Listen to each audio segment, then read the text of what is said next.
Last time, before I installed the steering, I mentioned that the last thing I had to do before I drove this car was the steering, so I'm ready to go, right? Almost.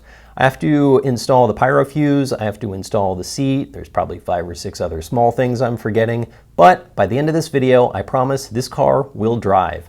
No need to fast forward, I know you're excited, but I had to build it, so you have to watch it, alright?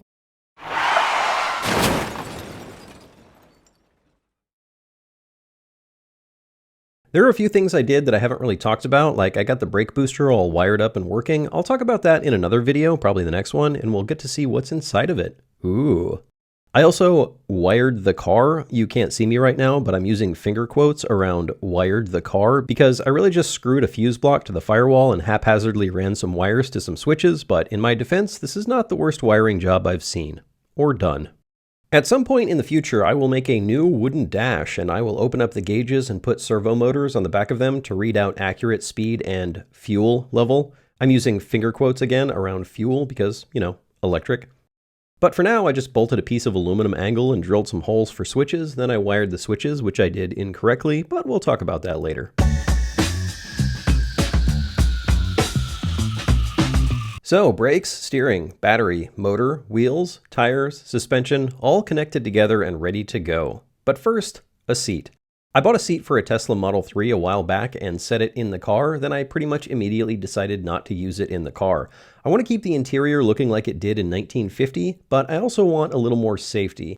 The original seats are super flimsy with no belt and 4 pretty small bolts holding it in, so I gotta find a seat that looks like it belongs in a 1950 Jaguar but has some decent structure and preferably a headrest since that's a pretty significant safety feature for rear crash. Anyway, for the time being I have a seat and it is in the car, but it's just in the car. It's not bolted down or affixed in any way, and that's probably a thing that needs to happen. If you remember, I have the battery modules stacked side by side, and there is an aluminum extrusion going down the middle with holes that go all the way through the battery. I'm going to make a frame for the seat that bolts to this center spine. I'm also going to bolt it into the body along the outside using some rivet nuts. Rivet nuts in sheet metal are not great for crash, so I'm going to use some big washers as backing to give it more strength. I'm not super confident that this will survive a 50-mile-per-hour crash, but I did some quick math and the engineering works out. In any case, if this car sees a wreck at 50, it probably doesn't matter how well the seat is secured to the floor. Speaking of safety, there we go, air quote Matt, safety. I added a seatbelt to the seat. The lower 2 seatbelt anchors are on the seat for the Tesla, so that's pretty easy. I just bought a lap belt that had the same buckle shape, and I'm just reusing the buckle that came with the seat. And yes, this is a passenger side seat for the driver's side. I did have to remove the automatic seatbelt tensioner. In a crash, this thing quickly pulls in and tensions your seatbelt, more securely holding you in. I don't have crash sensors or any of the crash data necessary to make this thing work, so I took it out. Presumably it's a pyro device, and if I shove 12 volts in here, it goes bang, and then pulls this in fast with a lot of force. So if you can think of anything hilarious to do with this that doesn't involve me losing a finger, write it down in the comments. Interesting thing about this seat, you see how I have this bundle of wires sticking out here? You can't just throw 12 volts at 2 of these wires and use the buttons here to move the seat. Tesla controls the seat movement in the body controller. So wires from these buttons go out to the body controller and then back into the seat, going to the different motors. It might be possible to just plug in a body controller and give it 12 volts, but I don't want to buy a body controller, so I'm just going to strip the wires and move it around the hard way. Anyway, seat mount. I got some rectangular steel and cut it up to pick up 3 of the center spine bolts and then added 3 more on the outside.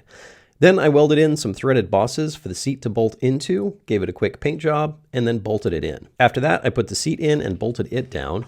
Then I spent 20 minutes getting the seat in just the right spot.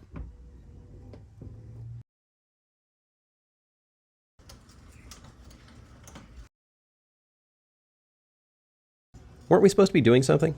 Oh, driving. So I woke up the next day ready to drive the car. Fortunately, I live in Southern California where the weather is literally always perfect.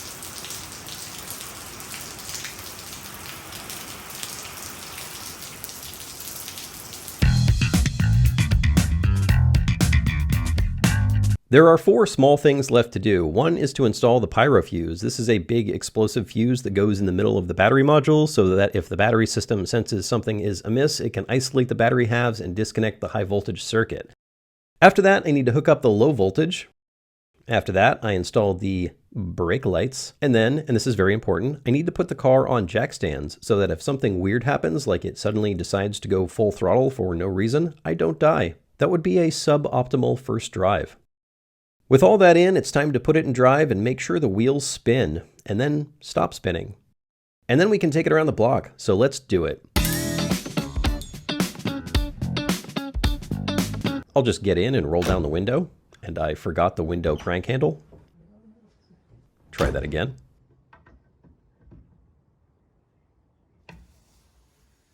Ooh, is this a sneak peek of my next project? Maybe. I need the laptop to close the contactors in the battery. The contactors are these big switches that basically turn the battery off. I need to send CAN bus messages to do that. It's pretty easy to send CAN messages with my laptop, but it's weirdly hard to find automotive grade hardware that you can program to send specific CAN messages, but more on that in a later video. You guys remember my video on how to rewire your car? I wired up the car, flipped the switch, and nothing happened. You might have a similar issue if you too forget to put in the fuses. You need fuses. Well, guess what? Oh, I don't have any fuses. I've done this before. All right, fuses are in. Can't wait to make that mistake again. Oh, this should turn on the pumps.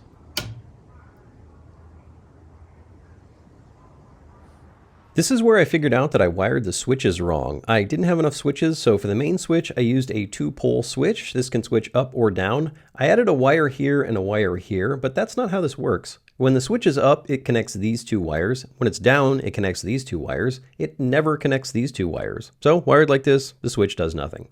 Fortunately, I figured this out pretty quickly. Oh, because I wired it wrong. I'm an idiot. All right, got the fuses, got the switch wired correctly. Let's try this again.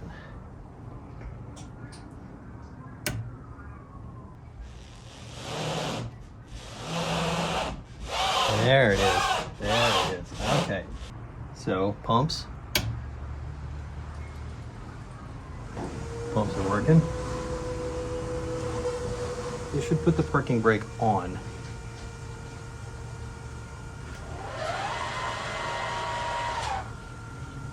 Power steering works, coolant pump works, parking brakes work. Now I just use the laptop to send the CAN message to close the contactors so the battery is live. That scared the shit out of me. All right, brake controller is on, water pumps are on, contactors are closed. If I put it in drive and hit the accelerator, it should spin the rear wheels. Got the accelerator hooked up.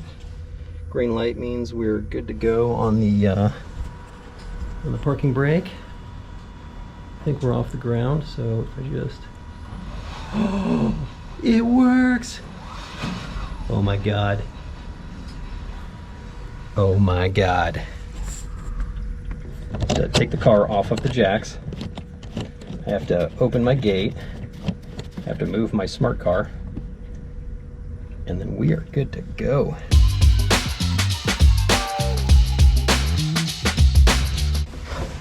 Okay. So nervous. Brake lights work, water pumps work, contactors are closed, it goes into drive, the wheels spin. Steering works. They're not exactly aligned, but that's fine.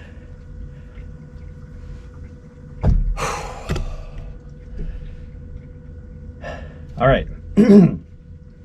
Since the dawn of man, mankind has dreamed of taking an old British car and converting it to electric, driving it on the road in quiet comfort with modern technology but classic styling. This is the day, you know what, let's just drive it. You know what I forgot? Seatbelt.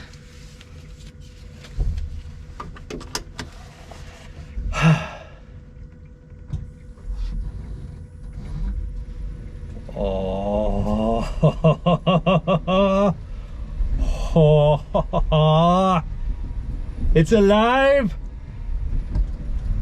It's alive! It needs a rearview mirror! I really want to just get on it, just hammer it. Probably not a good idea right now.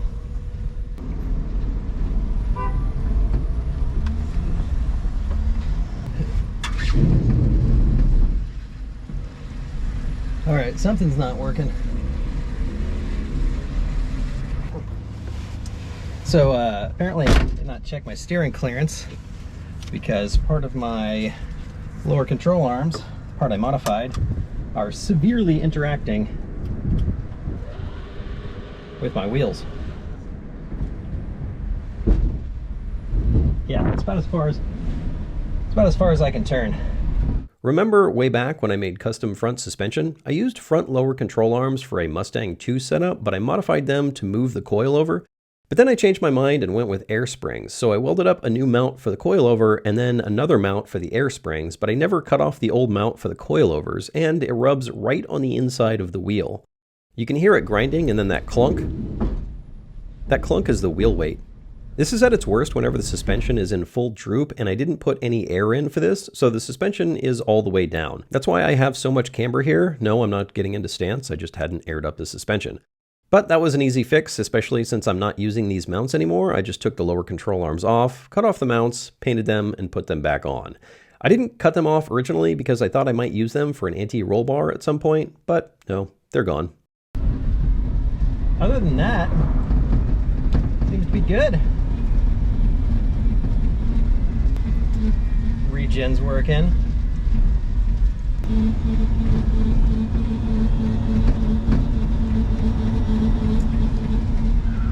Really need a rear view mirror in this thing.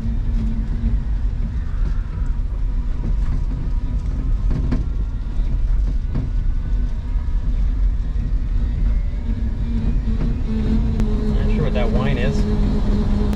I can't tell what's it's so windy and the car's got so many little noises, I can't tell what's coming from where. There are several more things that need to happen before this thing is really driving. I need to clean up some of the wiring, I need to power and control the cooling fan, it needs an alignment, I need to be able to send CAN messages without a laptop, I should probably put the trunk on, but all of that comes in good time. For now, I'm going to be happy with the progress that I've made. Not bad for 8 months of work. Those Project Binky guys have been at it for 8 years and they're barely running. Of course, their car is nicer and cleaner and painted, but mine is driving. Well, it's driving. It used to be that you had to impress people to get people to watch your show. Now you just have to impress the algorithm. So do me a favor, hit that subscribe button. All hail the algorithm.